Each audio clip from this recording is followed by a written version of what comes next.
Hey everybody, Eric Dorward here, starting a new build for the Spartan Rocketry Club. And this is the Rocketarium Mega Rebel. So this one is an unusual kind of rocket, as you can see from the picture, at least before I got the package open. So normal rockets, of course, have a tube, and that builds the shape. This one, on the other hand, is kind of like a skeletal version of what a rocket might be. This is by no means going to be aerodynamic, since it's got a whole lot of exposed faces here, but it should be fun and at least interesting looking to fly. This one, we should start off with a warning.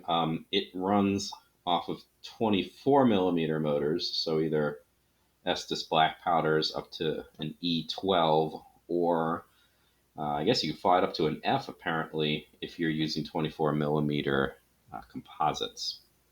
But this kit does require fairly extensive use of CA glue. That'd be crazy glue. So it is not really for anybody who is not already an adult. But that's fine. We will get started anyway because it should be a fun and entertaining build. So Rocketarium kits they come in a box, which is nice, as opposed to just a bag like your typical Estes kit. And this one uses, it's like plywood. Might be plywood. I don't know. But it's not balsa, I can tell you that much.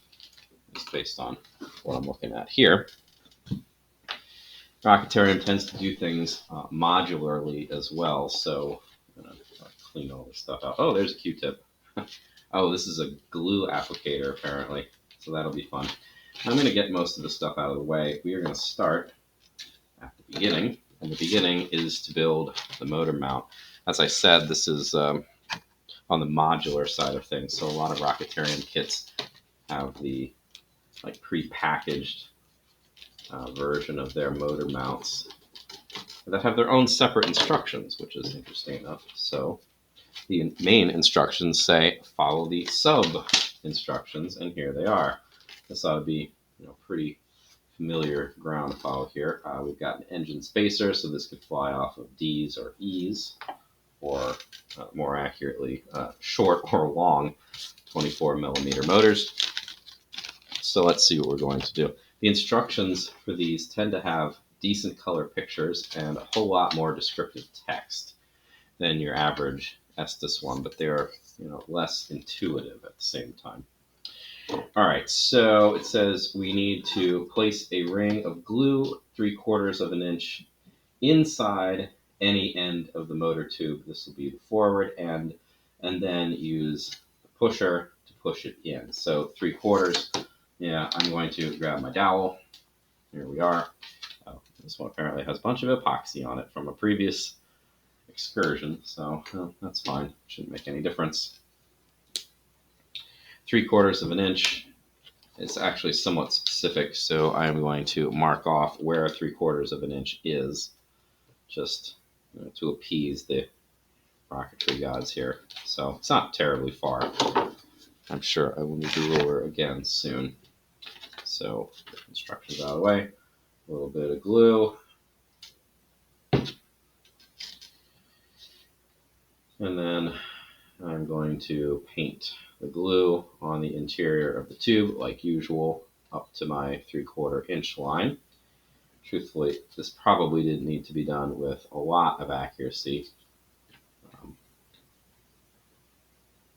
because I'm going to end up using the pusher anyway. All right, so the engine block goes in here, and I'm going to, I'm going to push the spacer into the block aft until the aft end of the spacer is flush with the aft end of the motor tube. So a lot of times when you do Estes ones, you put a mark on here and then only push it in that far. Well, apparently I'm going to use the entire spacer here and make sure it's flush, so I'm just leaving it flat on the ground and then remove.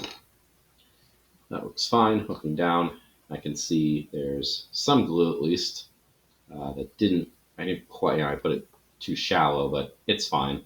There's plenty of glue holding that in place. All right.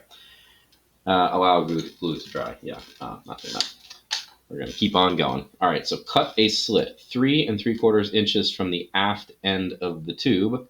Remember reading the instructions to push the motor block into the aft opposite end of the motor tube until the aft end of the spacer. Yeah, so this is the aft end apparently. Well, that makes sense because that's where the motor is going to be sitting out. Okay, so I need to measure 3 3/4 inches. So get this stuff out of the way. So 3 3/4 inches should be. Have this propped up. Don't want that. All right, 3 3/4 inches. Not a problem. I'm going to mark it right there. And this is where I'm going to use my hobby knife and the engine. Whoops, that's not a knife. That's a pencil. The engine hook is going to go in here. So just gently, you can trace it if you want to. You should really be just fine kind of pushing in. It feels like I'm going kind of right in the middle of the engine retainer. So that's not reassuring. Obviously, that's not what I'm intending to do. And it looks like it's dead center. I'm going to remeasure this because that doesn't feel like it ought to be the case. Let's just remeasure this. This thing should be 4.5 inches long. Yeah. It's 4 1/4. Yeah, that's that doesn't make a whole lot of sense there. All right, well, 3 3/4 should be. Yeah, I've measured it right, and it looks like it's supposed to go in front of the block in here. Let's just double check that the block is far enough in. I mean, I can't imagine that it wouldn't be. That's fine. All right.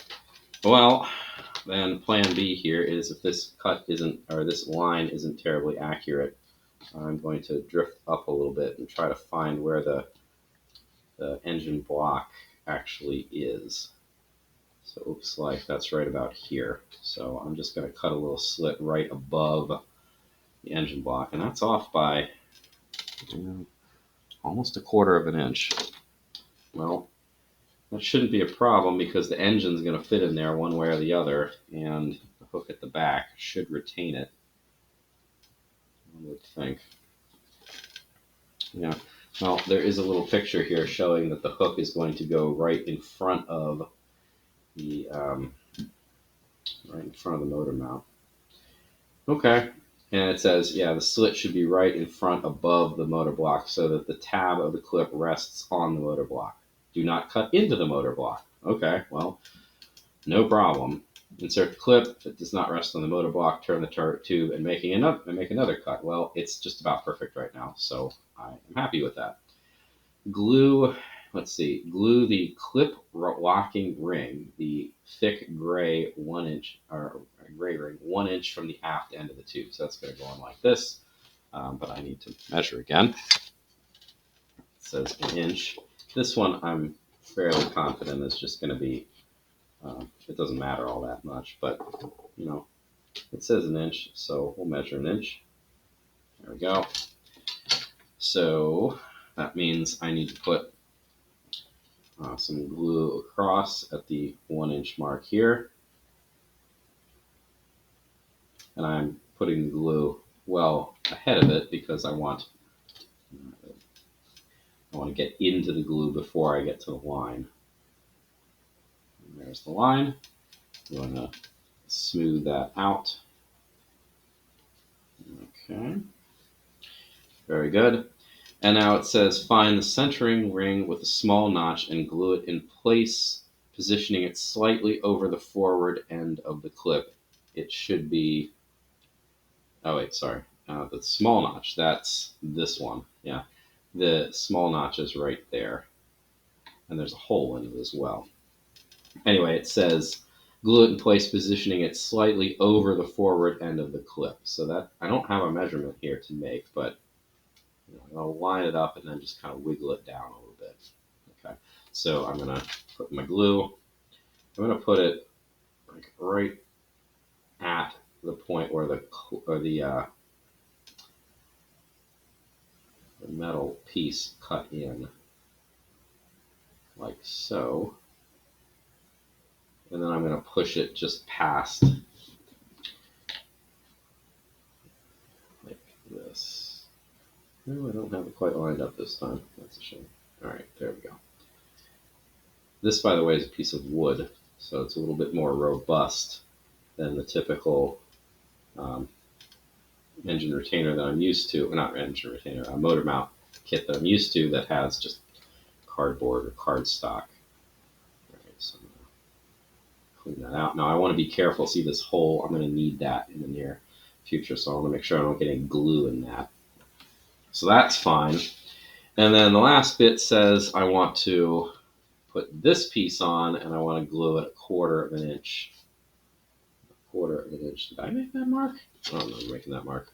But it is 1/4 of an inch, so let's go with it. That little color, I'm pretty sure I didn't do that, but,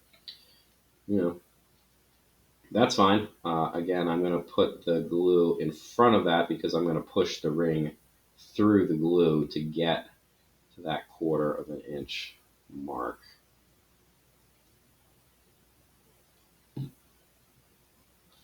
Okay, and then slide it down to the mark. And I'm going to slide this part up. It's like I was really only moving the top and not the bottom. Okay, so that's lovely. Again, I'm going to clean up my glue mess here, just smoothing that out. And you should really try not to get glue underneath or around or on top of the metal clip, but I mean, the glue's not going to hold it. So if worst case scenario, if it temporarily gets stuck, you can just break the glue. It's not that hard. All right. Anyway, the last bit says be careful not to break the ring. Yeah, no problem. As you slide it over the tube, make sure the notch is positioned above the clip. Well, mission accomplished there. Just making sure everything is more or less straight. I want this part to be pointed directly across at this part, not offset or anything. And I do want the rings to be as circular as possible, so I don't have like crooked like this, but I want it to be at perpendicular 90-degree angles. All right, so that takes care of the motor mount for now. The little side instructions are now complete. There is another thing that I need to do though with this, and I need to go into one of the bags and find, here we are, this one right here. So this is nice again. It's even a little Ziploc bag. I need to find this bit of Kevlar. So the instructions here, the way this is going to work is this is going to be tethered into the hole here, and this is going to be like the anchor point for our shock cord and all that. So this is actually, compared to the classic Estes approach, which isn't bad, I mean, it works just fine, of making that little trapezoid, folding it over a couple times, then gluing it on the interior of the rocket body. This is both stronger because you're gluing it into a major anchor point, and it's also less likely to like snag the chute or anything like that on the way out. Also, it makes it easier to like pack the chute since you don't have to fight against the anchor point. The downside, of course, is all the hot gas from the ejection charge is going to be coming out right here.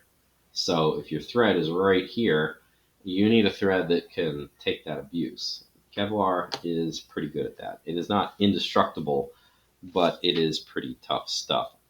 All right, anyway, so it says in the small bag, we need to find the Kevlar cord. We want to thread one end of the Kevlar shock cord through the small hole in the forward ring. We need to wrap the cord around the motor tube and thread it back through the same hole. So this is going to be a little on the dicey side.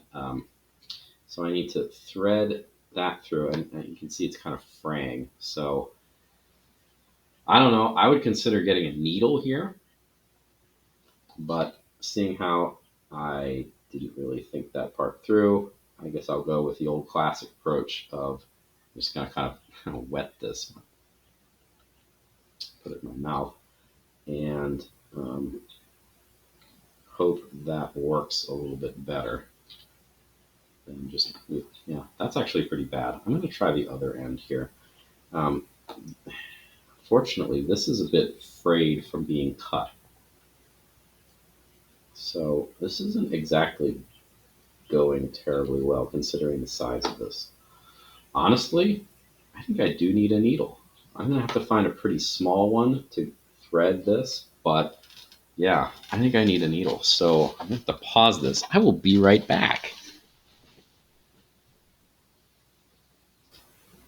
Okay, so I went and found, I don't exactly know what kind of needle this is, but I think it's from an embroidery set. I don't know. That's not the hobby that I do. Anyway, the one nice thing is because the eye was so wide, it didn't really matter that this was fraying out. In fact, it kind of frayed in the right direction to make it easier to get through the hole. Anyway, so I'm going to fail miserably. There we go. Thread the needle through the hole, pulling this through. There we go. And wrap it around.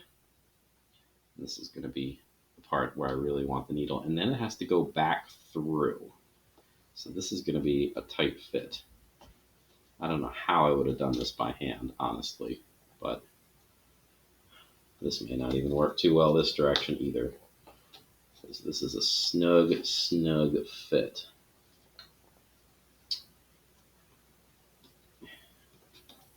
Yeah, that is not a big hole.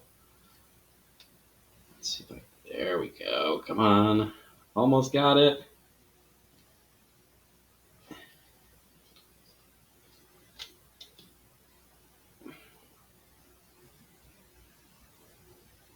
Yeah, this is not easy. I don't know how you would do this by hand.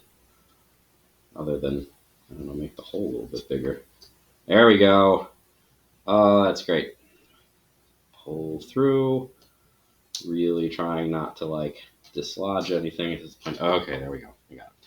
All right, so this is actually got too much in this direction. So I'm going to very carefully readjust here so that I have some, but not a lot sticking out. Let's move that so I don't stab myself with the hook. All right, anyway, wrap the end around the motor tube, thread it back through the same hole. That was thoroughly exciting. Tie both ends of the cords together with a parallel overhand knot. I have no idea what that is, but that's okay. I mean, you could Google it, I guess, if you really want to know, but I think what I'm going to do is I'm just going to tie like a double knot into this, kind of how I end up tying off shock cords, the elastic part of them anyway. And that should, you want to, you know what, we got some space. Let's do one more just for good measure, just to make sure. Because this part, so the downside to having a mount that's in the, a shock cord mount anyway, that's in the motor, is that this part is, this is the only time it's accessible, essentially. I think that's about as good as it's likely going to get.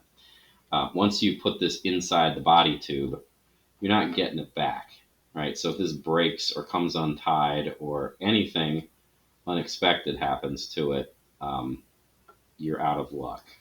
And you can't just like, oh, fish it out and try it again. It's in there for keeps, and whatever you do now had better be pretty good. All right, now it says, pull the cord forward and apply glue to the Kevlar cord wrapped around the tube so that it is glued to the motor tube. Okay, so we're going to essentially, I'm going to pull that forward so it's out of the way, but we're going to kind of put a fillet around this to glue the shock cord in place and to make this a little bit stronger as well. Just going to glue, actually, really get a lot there. Okay, that looks pretty good. So I'm going to smooth that out. So this is basically a fillet. It is just a like multi-purpose fillet. There we go. Hold the elastic in place as well. It also says apply a drop of glue to the knot. All right. Now, typically, I would say when I'm working with Kevlar like this, the kind of glue I use would be CA. just to make sure that knot doesn't go anywhere, but that's fine. We can glue, since we're using wood glue anyway. Wouldn't hurt to just use wood glue. All right, so that takes care of the motor mount. Essentially, everything we need here is done. Now, the instructions say at this point that if you, so the picture of the kit, the motor mount, actually, well, I mean, I can show you. I don't need to tell you. Show, not tell, right? Anyway, the rocket itself is just raw wood in this picture. The tube in the middle where the motor is going to go is this. That's painted red. You can. I don't think I'm going to. I think I'm just going to go with the natural look for this because it's such an odd build anyway. But it's the instructions say that if you want to paint the tube or paint the whole thing, then you want to be painting the tube at this point. I don't think I'm going to do that. So in the next video, yeah. Oh wait, sorry. There's one more thing to do. Get kind of ahead of myself. I need to use the elastic cord here, and I'm going to. It's not that. I'm going to tie a knot to connect these two. Now it says hold the Kevlar cord and the elastic cord side by side with the ends even to each other. Yeah. And then tie a single parallel overhand knot 1 inch from the ends. So you use both cords. You don't like tie them into each other. You tie them together like this. There we go.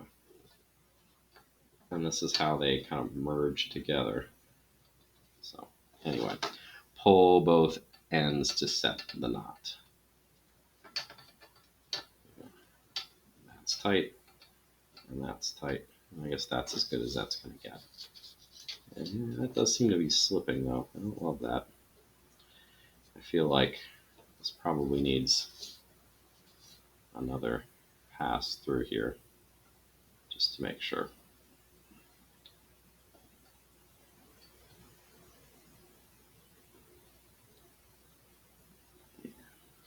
Okay. I like that better. That feels a lot stronger. Oh, but does it though? Wait. All right, that's better. Seems to be holding much more nicely. Okay. Anyway, that's as good as it's gonna get. So this is our shock cord and our. Let's hope it protects things well enough. Bit of Kevlar. All right, that takes care of the first stage here. This thing needs to dry, and then it's ready to be going into the next set. So I will see you for part 2.